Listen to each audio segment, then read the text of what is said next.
ሰላም ጤና ይስጥልን የሐሳብ ዴሊ ቤተሰቦቻችን በዛሬው ይዘንላችሁ የመጣነው ግብጽ ከፔንታጎን የበለጠ እጅግ ግዙፍ ወታደራዊ ዋና መስሪያ ቤት ይፋ አድርጋለች። President Abdel Fattah al-Sisi has officially inaugurated the country's brand new strategic command headquarters. ግብጽ የመካከለኛው ምስራቅ የኃይል ሚዛን እንደገና ጽፋ እየገባችበት ትገኛለች። አሁን እየገነባችው ያለው አካሄድ ግን እጅግ የገዘፈ ዋጋ የሚያስከፍላት ይሆናል። ምስር ኦክታጎን ስትራቴጂካል ዋና እዝ መስሪያ ቤትን አስመርቃለች። ካይሮ በኤአይ የታገዘ ነው እያለችም ጭምር ነው። ፕሬዝዳንት አብደል ፈታህ አልሲሲ ወታደራዊ ዩኒፎርም ለብሰው መሰሎቻቸውን ጄኔራሎች አፋሻ ጎንባሻቸውን ጠርተው በይፋ ከፍተውታል። Today I, Abdel Fattah el-Sisi, President of the Arab Republic of Egypt, announced the inauguration of the Strategic Command Headquarters in the new administrative capital, to stand as an edifice for the great people of Egypt, embodying Egypt's role as a force for peace and stability, and a state capable of confronting challenges and achieving aspirations, under the unity of its proud people and its valiant armed forces. አልሲሲ ኦክታጎንን ለመመረቅ ሲሉ እጅግ ሰፊ የተባለ የተጋነነ የምረቃ ፕሮቶኮልን አሰናርተዋል። እጅግ ብዙ የተባሉ ወታደራዊ ትርኢቶችንም ተመልክተናል። እንዲሁም በሄሊኮፕተርና በወታደራዊ ፕሮቶኮሎችን ተመልክተናል። አልሲሲ ግን አያያዛቸው ንጉሳዊ ይመስላል። ከካይሮ በስተ ምስራቅ በግምት 45 ኪሎ ሜትር ርቀት ላይ በግብጽ አዲስ አስተዳደር ዋና ከተማ ውስጥ አሳርፈውታል። አሁን ግብጽ አዲስ የተባለ አካሄድን ጀምራለች። የግብጽ መንግስት ኒው አድሚኒስትሬቲቭ ካፒታልን እየገነባ ይገኛል። እውነታው ግን ካፒታል ሲቲ ወይንስ የግብጽን ችግር የሚፈታ አሊያም ደግሞ ግብጽን ወደ ከፋ ድህነትና ጦስ ውስጥ ይዞ የሚገባ ይሆናል? This comes to ensure the integration of planning and coordination among all branches and bodies of the armed forces, the enhancement of combat capabilities, and constant readiness to confront challenges effectively and efficiently, using the latest advanced technological systems in a manner that achieves the strategic goals of the state and contributes to securing its assets. May God protect Egypt and its great people. የግብጽ መንግስት ሽሽት ላይ ነው። ህልውናውን ለማስጠበቅ እየሞከረ ይገኛል።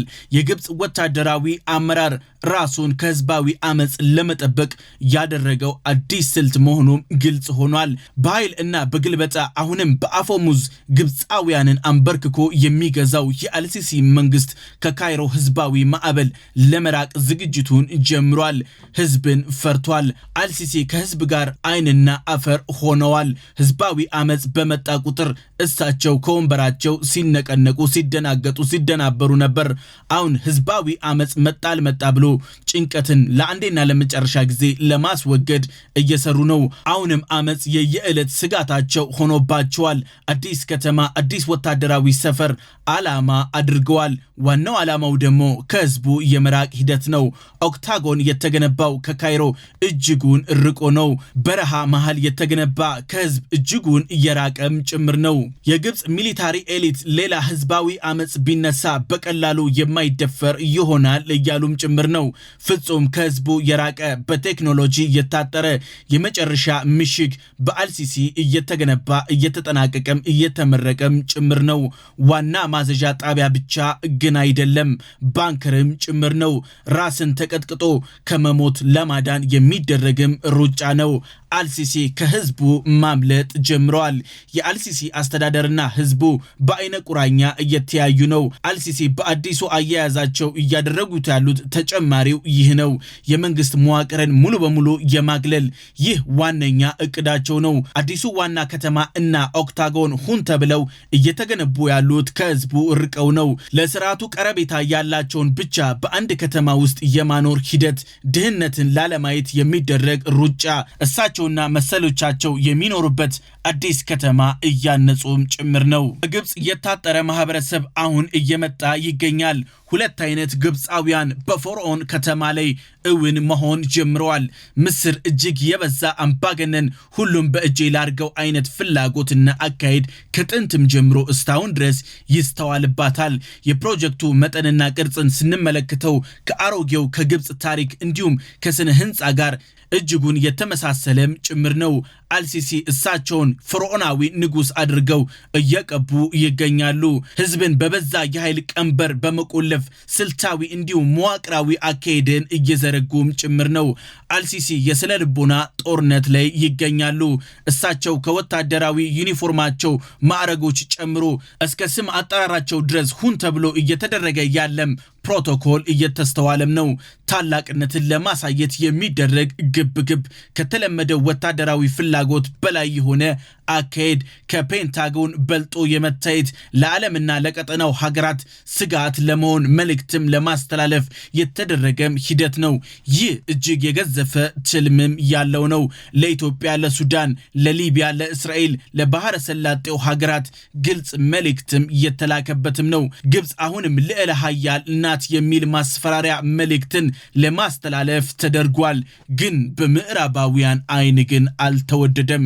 ሌላኛው የአልሲሲ ህልም ይሄኛው ነው። ወታደራዊ አገዛዝን ለዘላለም የማድረግ ሂደትም ጭምር ነው። ፕሬዝዳንት አብዱል ፈታህ አልሲሲ ራሳቸውን እንደ ፒራሚድ ግዙፍ የማድረግ ሂደት አሁን ተጀምሯል። የፕሬዝዳንት አልሲሲን ስም በታሪክ ውስጥ እንደ ዘመናዊ ፈርዖን የመቅረጽ ሂደት አሁን በስውር እየተጀመረም ይገኛል። የስነ ልቦና ፕሮጀክትም ይሉታል። ግብጻውያን የዘላለም ንጉስ በሞታቸው ላይ እየተሾመ ይገኛል። ግብጻውያን ልብ ያላሉት ግን መዓት አሁን ከፊት ለፊታቸው ተደንቅሯል። ኢኮኖሚያዊ መዳከም እንዲሁም ምዕራባውያን ወጥመድ ውስጥ ሳያስቡት ሰተት ብለው ገብተዋል። የባህረ ሰላጤው ሀገራት የሴራው ተባባሪም ጭምር ናቸው። ግብጽ የኢኮኖሚ ቀውስ ውስጥ ባለችበት ወቅት በቢሊዮን ዶላሮች ተመድቦ እጅግ ቅንጡ እና ምንም አይነት ኢኮኖሚያዊ ሪተርን ጥቅም የሌላቸው ፕሮጀክቶች ላይ አልሲሲ ተጠምደዋል። Egypt's economic crisis has been going on for years with soaring inflation rates and a severe shortage of foreign currency, and the gap between official and black market rates has been huge. Many Egyptians say the rising cost of living is a nightmare. ጉዳዩ የግንባታ ፕሮጀክቶች ብቻ ሳይሆን ከፋይናንስ ሴራዎች ጋር የተያያዘም ጭምር ነው።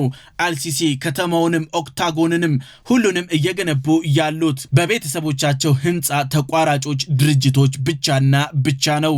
አልሲሲ ወንድማቸውን በሚኒስቴር ማዕረግ ሲሾሙ እንኳን ህዝቡን አላፈሩትም። ሰው ምን ይለኛል አላሉም።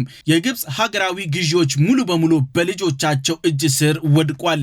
ግብጽ ሳታስበው ለክብርና ለጉራ ስትሮጥ የገባችበት ቅርቃር የዕዳ ወጥመድ እጅግ ግዙፍ የተባለም ጭምር ነው። ግብጽ ሳታቅድበት የተገዥነት ሴራ ውስጥ ወድቃለች። ግብጽ ኦክታጎንን የገነባቸው ከፍተኛ ወጪ እና ከባህረ ሰላጤው ሀገራት ከሳውዲና ከዩኤኢ ተበድራም ተለቅታም ጭምር ነው።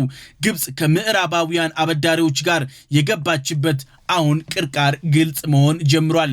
ግብጽ ከምዕራባውያን አበዳሪ አካላቶች ጋር የገባችበት ዕዳ እጅግ አስፈሪ እየተባለም ነው። ውጤታማ ያልሆነ ወጪዎችን በተደጋጋሚ ግብጽ ፈጽማለች። በዘፈቀደ ግንባታዎችን አከናውናለች። ሀገሪቷ አሁን እጅግ የከፋ የዕዳ ሰንሰለት ውስጥ ገብታለች። ወጥመድ ውስጥ ተቀርቀራለች። IMF በተደጋጋሚ ማስጠንቀቂያ ሰጥቷል። The IMF says Egypt wants to accelerate the loan process because it's concerned about the impact it faces. IMF እና ወርልድ ባንክ የሚጥሉባትን የፖለቲካ እና የኢኮኖሚ ቅድመ ሁኔታዎች ያለማንገራገር እንድትቀበል ግብጽን ያስገድዳታል። ግብጽ በሙስና ከሀገር ሰፊ የተባለ መዋለ ንዋይ እየሸሸ እንደሆነ መረጃዎች እያመላክቱ ይገኛሉ። በቢሊዮን ዶላሮች ዝውውር እየተከናወነ ነው። በቤተሰቦቻቸው ብቻና ብቻ እነዚህ ገንዘቦች ይንቀሳቀሳሉ። የኑሮ ውድነት እና ስራ ማጣት ግብጻውያንን እየፈተነ ይገኛል። እጅግ የከበደ ዕዳ ግብጽን አስጎንብሷታል። Now the Egyptian economy has been entirely reliant on imports. Its foreign debt has ballooned in recent months. Egypt's currency has undergone several devaluations, leading to a rise in inflation, and an entrenched military dominance has meant that there is a lack of investments and competition. የአልሲሲ መንግስት የሀገሪቱን ሀብት ለራሱ ምቾትና ለክብሩ ብቻ መዋል ዋነኛ ተግባሩ አድርጎታል። የሲቪሉን ማህበረሰብ ሆነኝ ብሎ በድህነት ውስጥ እንዲቆይ እያደረገ ነው። እጅ አጠር ብሎ ጠርቶታልም። አሁን የግብጽ ህዝብ ሳያስቡት ንጉስ እየሾሙ ይገኛሉ። ግብጻዊያን ያላወቁት ይሄ ነው፣ ያልተረዱት ይሄንን ሴራ ነው። እነዚህ ፕሮጀክቶች ሙሉ በሙሉ ሀብት የማዘዋወሪያ መስመሮች ናቸው እንጂ አንዳችም ጥቅም ለግብጽ እየሰጡ አይደለም። የግብጽ መንግስት አካሄድ ግልጽ ያደረገው ተግባር ደግሞ ይሄኛው ነው። በዋነኝነት ግብጽ ግዙፍና የተራዘመ ጦርነት ውስጥ ለመግባት አቅዳለች። ዋና መስሪያ ቤቱን መጠነ ሰፊ እና ቀጣይነት ላላቸው ግጭቶች ታስቦ ቀድመው የተዘጋጁበትም ጭምር ነው። ኮማንድ ሴንተሩ እያመላከተ ያለው ግብጽ ከፊት ለፊቷ እጅግ የከፋ አደጋ እንደሚገጥማትም ጭምር ነው። በመካከለኛው ምስራቅ አዲስ የጦር አስተላለፍ ግብጽ ከእስራኤል ጋር ሰፊ ግጭትን አቅዳለች። በጋዛና በቀይ ባህር ግልጽ ዓላማዎችን ቀርጻለች። የወደፊቱን የመካከለኛው ምስራቅ ወታደራዊ ስትራቴጂካዊ የበላይነትን በብቸኝነት ለመምራት የሚደረግ ዝግጅት። ግብጽ እንደስተዛሬው የአሜሪካንን እገዛ ሳትጠብቅ በራሷ ለመንቀሳቀስ እያለመች ነው። ይህ ስውር ዝግጅትም ጭምር ነው። ከእስራኤል ጋር ሰፊ ጦርነትን ለመክፈት ግብጽ አቅዳለች። አሜሪካ በፍጹም ልትረዳት አትችልም። በተቃራኒው ከእስራኤል ጎን ቆማ ልትወጋ ትችላለች። ግብጽ ለዚህ እየተዘጋጀችም ጭምር ነው። ግብጽ ለኢትዮጵያ፣ ለሱዳን፣ ለኤርትራ፣ ለሊቢያ እንዲሁም በቀጠናው ላሉ ሀገራት ውጋት ነኝ አለው አልሞትኩም የሚል ሜሴጆችንም እያስተላለፈችበት ጭምር ነው። የሐሳብ ዴሊ ቤተሰቦቻችን የዛሬው ይህን ይመስላል። በቀጣይ በሌላ አጀንዳ እስከምንገናኝ ሰላም።